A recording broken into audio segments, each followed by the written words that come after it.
Morning friends, তোমরা সবাই কেমন আছো? আজকে মর্নিংয়ে কি ব্রেকফাস্ট হচ্ছে চলো তোমাদেরকে দেখিয়ে দিই।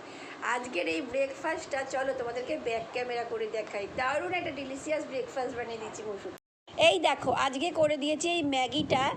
এই নুডলসের মধ্যে আছে কিন্তু ভরপুর পুষ্টি। দেখো এর মধ্যে রয়েছে সুইট কর্ন, টমেটোর, ক্যাপসিকাম আর সামান্য কিছু আলু। এগুলো দিয়ে আজকে মুসুকে আমি এইটা আজকে ভেবেছিলাম ওকে স্কুলে টিফিন পাঠাবো, বাট বৃষ্টির জন্যে ও তার ঘুমিয়েছে, ওর ঘুমই ভাঙেনি। এখন ঘুম থেকে উঠে দেখছে 9:30 হয়ে গেছে, তো স্কুল তো শুরু হয়ে যায় ওর 8:30-তে। তো আর কি করা যাবে, এই টিফিনটা ওকে বাড়িতেই বসে খেতে হবে। আর সুইট কর্ন দিয়ে ম্যাগি খেতে না ওরা ভীষণ পছন্দ করে।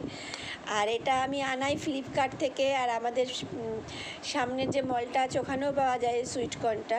তো সত্যি কথা বলতে মলের থেকে যেটা না ভালো আসে, যতটা টাটকা আসে ফ্লিপকার্টেরটা তত বেশি টাটকা আসে। তো চলো আজকে ব্রেকফাস্টটা কেমন হয়েছে তোমরা কিন্তু কমেন্ট করে অবশ্যই জানাবে। এটা কিন্তু খেতে কেমন হয়েছে মুসু খেয়ে বলবে। দারুণ। স্কুল না গিয়ে ঘরে বসে বসে স্কুলের টিফিন খাচ্ছি নুডু আবার।